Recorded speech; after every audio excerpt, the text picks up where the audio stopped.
नमस्कार, capital TV Uttar Pradesh देख रहे हैं आप। आपके साथ मैं हूं बबीता रियाल। योगी सरकार लगातार भ्रष्टाचारियों पर नकेल कसने का काम कर रही है। इसी बीच योगी सरकार ने एक और बड़ा एक्शन लेते हुए उन सरकारी कर्मचारियों की लिस्ट जारी की है जिन्होंने फर्जीवाड़ा करके सरकारी नौकरियां प्राप्त की है। जी हां, ये एक लिस्ट जारी की गई है जिसके बाद जो है योगी सरकार लगातार इन सरकारी कर्मचारियों पर एक्शन ले रही है। इसी पर तमाम जानकारी के लिए मेरे सहयोगी युधिष्ठिर मेरे साथ जुड़ चुके हैं। युधिष्ठिर जी, क्या है पूरा मामला? देखिए, पिछले कुछ सालों से ये चल रहा था कि जो कुछ लोग थे, सो कह सकते हैं सॉल्वर गैंग, एक बहुत बड़ा गैंग था उत्तर प्रदेश के अंदर। इनका एक काम था कि कैसे सरकारी नौकरी हासिल करानी है, वो इनका पूरा प्लान होता था। अब इसका अभी एक बड़ा खुलासा हुआ है कि अब 30 ऐसे सरकारी कर्मचारी हैं, वो सरकार के मतलब लिस्ट बना ली है बाकायदा प्रशासन ने, जिन पर एक्शन होने की बारी होने वाली जल्दी, और सबको जो है बर्खास्त करके उनको जेल भेजा जाएगा।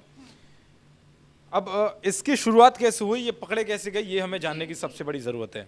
देखिए, अभी हाल ही में 2 ऐसे आरोपियों को पकड़ा गया इस पूरे फर्जीवाड़ा करने वाले में, जो सॉल्वर गैंग को हायर कर देते, ठीक है, और उसके आधार पर वो फीस लेते थे कि भाई हम अगर आपकी नौकरी लगाएंगे, वो पुलिस विभाग हो, शिक्षा विभाग हो, या फिर न्याय विभाग। तो एक भूपेश बघेल नाम का एक आरोपी था, जो किसी भुवनेश्वर राणा नाम के शख्स का पेपर देने आया था, और वो जो है कि भेजा किसने था, वो सहायक अध्यापक के पद पर तैनात था वीनू सिंह। मतलब वीनू सिंह इसमें मेन कड़ी था। किसको भेजा उसने? भूपेश बघेल को हायर करके, जो सॉल्वर था बड़ा, और जिसकी नौकरी लगवानी थी उसका नाम था भुवनेश्वर राणा।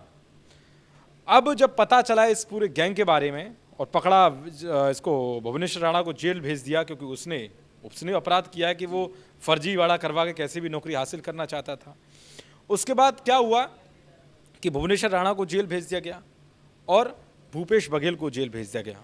फिर पकड़ा वीनू सिंह, और वीनू सिंह जो सहायक अध्यापक के पद पर नियुक्त था, वो खुद इस पूरे रैकेट को चलाता था। उसने भी जो है फर्जीवाड़ा करके सहायक अध्यापक के पद पर नियुक्त हुआ था। उससे पहले 2 पुलिसकर्मी ऐसे पकड़े गए थे जो ऐसे फर्जीवाड़ा करके जो है पुलिस बन गए, पुलिस में उनकी नौकरी मिली थी। तो उन दोनों को जो है जेल भेज दिया गया। उनसे खुलासा हुआ कि कैसे ये लोग काम करते थे। तो बताया ये गया कि लोग जो हैं, जो बड़ा गैंग था इनका, वो सॉल्वरों को जो है, जो पेपर सॉल्व करते हैं, उनको हायर करते थे, जो भी डीलिंग होती थी इनकी, और जो सरकारी नौकरी पाना चाहते थे उनसे 4 से 5 लाख रुपए लेते थे लोग। और 4 से 5 लाख रुपए लेने से पहले, जब ये पेपर शुरू होता था उससे पहले, जब डील के तौर पर कुछ पैसे पहले देने होते थे फॉर्म भरने से पहले, कि ठीक है आप एक तरीके से आवेदन कर चुके हैं, हमारे पास आप रजिस्टर्ड हो गए हैं, और अब आपको जो है हम एक सॉल्वर देंगे, वो आपको नौकरी लगवा दे, कैसी करके लिखित परीक्षा जो होगी। तो ये लोग उसको हायर करते थे और 1/4 पैसा पहले लेते थे, उसके बाद पूरा जब नौकरी लग जाती थी उसके बाद पैसे लेते थे। अब यहाँ बड़ा सवाल ये उठता है कि आखिर ये तो नया तो है नहीं है, ये सिस्टम ये तो बहुत पुराना चला रहा है। तो अभी तो ये 30 लोगों की लिस्ट सामने आई है, और मुझे लगता है कि इस पूरे गैंग में अभी तो वो चीज़ें और आने बाकी हैं जो पिछली कई सरकारों में ये सब चलता आ रहा था। हालांकि योगी सरकार जिस तरह से भ्रष्टाचारियों हो, माफिया हो, अपराधियों, बदमाश, उन पर एक के बाद एक एक्शन ले रही है, लेकिन शायद इस तरह के एक्शन पहली सरकारों में नहीं थे जिस तरह से। हालांकि चलता पहले भी था ये खेल, और अब भी धीरे धीरे चल ही रहा था, लेकिन अब लोग जो इन घटनाओं को अंजाम देने की कोशिश करते हैं या फिर इस तरीके के फर्जीवाड़ा करने की कोशिश करते हैं, वो ज़रूर एक बार ज़रूर सोचते हैं कि इसका अंजाम भारी होगा, क्योंकि सूबे में योगी सरकार है जो ऐसों का इलाज अच्छे से करती है। जी युधिष्ठिर जी, बिल्कुल सही कहा है आपने। जिस तरह से एक्शन चल रहा है, ये पूरा कनेक्शन जो है ये आज के टाइम का नहीं है कि आज जो है ये मामला सामने आया हो, ये पहले से चलता आ रहा है। इसी बीच एक और सवाल जो है इस पर मैं करना चाहूँगी कि जिस तरह से जो लिस्ट जारी हुई है उसमें जो सॉल्वर पकड़े गए हैं, उन्होंने कहा है कि पटना से कनेक्शन है इनका, क्या कहना चाहेंगे? देखिए, पटना में है ये गैंग, और एक पश्चिम उत्तर प्रदेश में बताया गया है। ये दोनों जगह से इनका पूरा एक रैकेट चल रहा था, और इन सबको जो है अब इन पर शिकंजा कसना शुरू हो गया है और 30 लोगों की लिस्ट जारी की है। उनमें कहीं ना कहीं उत्तर प्रदेश के कई ऐसे नाम हैं, कई पुलिस विभाग में कई ऐसे लोग नियुक्त हैं जिन्होंने नौकरी ऐसे हासिल की है। तो जाहिर सी बात है कि अब बचने वाला कोई नहीं है, इन सब पर जो है तगड़ा शिकंजा कसा जाएगा और सबको सलाखों के पीछे भेजा जाएगा। जी जी, बहुत बहुत शुक्रिया युधिष्ठिर जी इन तमाम जानकारी के लिए। तो देखा आपने किस तरह से ये सरकारी कर्मचारी फर्जीवाड़ा कर कर जो है अपनी नौकरियां प्राप्त करते हैं, जिसके पीछे जो है सॉल्वर गैंग का एक बड़ा हाथ बताया जा रहा है। इसी पर एक और सवाल जो है ये भी उठता है कि आखिर ये सॉल्वर गैंग है कौन। तो अरुण जी मुझे बताइए, ये सॉल्वर गैंग आखिर है कौन। देखिए, आज के टाइम में जिस तरह से सरकारी नौकरियों के लिए मशक्क़त चल रही है उसके लिए खासकर पटना में, बिहार के पटना से एक पूरा का पूरा गैंग काम करता है। जो जैसे इसको एक उदाहरण से समझिए, आपको एग्ज़ाम देना है, आपके नाम पर फॉर्म भरा गया, लेकिन वो परीक्षा मैं दूंगा और ये गारंटी लूँगा कि नहीं उस परीक्षा के सारे क्वेश्चन हल करके उस परीक्षा को मैं पास कराने की जिम्मेदारी लूँगा। ये पूरा एक गैंग पटना में सक्रिय है। सबसे जो बड़ी बात इसमें सामने आती है, ये जो सॉल्वर गैंग है ये नाम अजीब रखते हैं। अभी जो पकड़ा गया शख्स राणा, भुवनेश्वर राणा, उसका कहना है कि मुझे पटना के नीतीश कुमार ने भेजा है। ठीक है, तो वहाँ दो नीतीश कुमार हैं, एक तो सीएम हैं, एक नीतीश कुमार हैं जो सॉल्वर गैंग के हैं। जिसने जो परीक्षा देने आया था उसका नाम क्या था, भूपेश बघेल, छत्तीसगढ़ के सीएम का नाम। तो ये इस तरह से फर्जीवाड़ा बड़े स्तर पर करते हैं और ये बड़े नामों का उपयोग करते हैं। जैसे उन एक्चुअल नाम वो अपना नहीं बताते कि मेरा एक्चुअल नाम क्या है।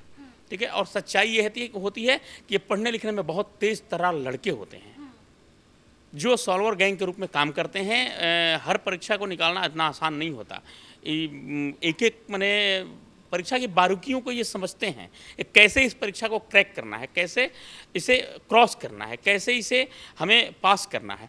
ये पूरा का पूरा अब एक गैंग बनता है और इसमें पूरा सिस्टम, एक चेन सिस्टम काम करता है।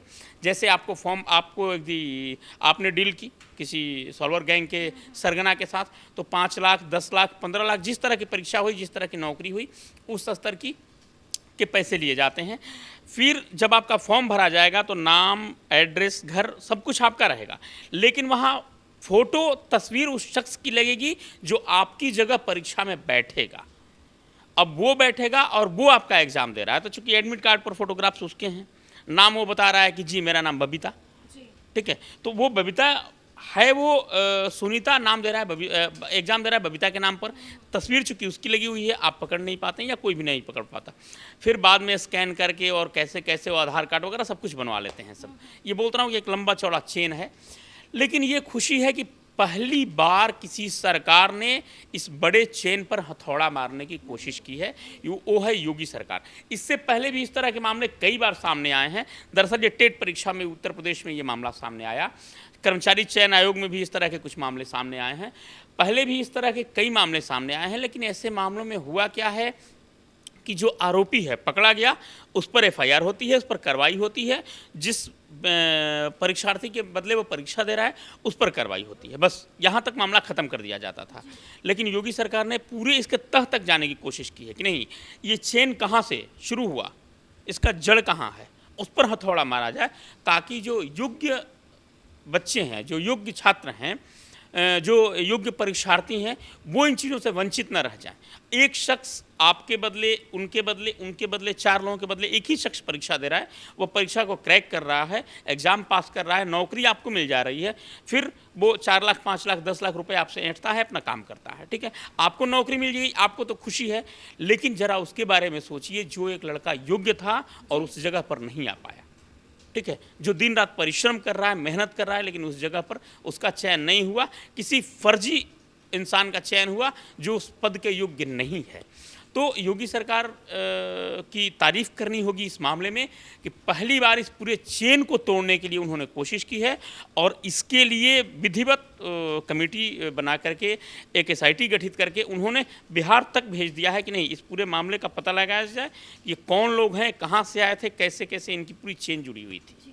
तो जिस तरह से योगी सरकार लगातार जो है इन भ्रष्टाचारी और ये जो फर्जीवाड़ा जो सरकारी कर्मचारी इन पर नकेल कस रही है, क्या लगता है इन फ्यूचर कितना कारगर साबित होने वाला है ये सब? ये बहुत बहुत बड़ा कदम साबित होने वाला है। इससे 2 जगह चोट पहुंचेगी। एक तो आप यदि गलत नौकरी ले रहे हैं तो आपको भी भय रहेगा कि मैं नौकरी करने के दौरान यदि गलत पाया जाता हूं तो भी मुझे नौकरी से निकाला जा सकता है। दूसरी चीज़ कि और मेरे पैसे भी डूबेंगे, नौकरी से भी निकाला जाऊंगा, एफआईआर भी होगी, और जो मैंने 4 लाख 5 लाख या 10 लाख जो भी दिए हों वो पैसे भी डूबेंगे। दूसरी चीज़ कि जो शख्स सॉल्वर गैंग जो है उसे तोड़ने में बड़ी कामयाबी हासिल होगी, और यदि इसे तोड़ा गया तो योग्य छात्र, योग्य परीक्षार्थी, योग्य उम्मीदवार जो दिन रात मेहनत कर रहे हैं नौकरियों के लिए, उन्हें जगह मिलेगी और वो सही जगह पर अपने सही काम को अंजाम देंगे। बहुत बहुत शुक्रिया अरुण जी इन तमाम जानकारी के लिए। तो देखा आपने, योगी सरकार लगातार जो है भ्रष्टाचारियों पर नकेल कस रही है। सरकारी कर्मचारियों की एक लिस्ट जारी कर ली गई है जहां पर 30 नाम जो है सामने आए हैं। वहीं पर ये सॉल्वर गैंग का जो कनेक्शन कहां तक है उस पर भी योगी सरकार लगातार जो है जांच कमेटी बिठा रही है। अब इसके बाद पता चलेगा कि और किन किन नामों का खुलासा होगा, इसके बारे में आगे जाके पता चलेगा। कैमरा पर्सन भोला के साथ मैं बबीता रियाल, कैपिटल टीवी उत्तर प्रदेश। नमस्कार।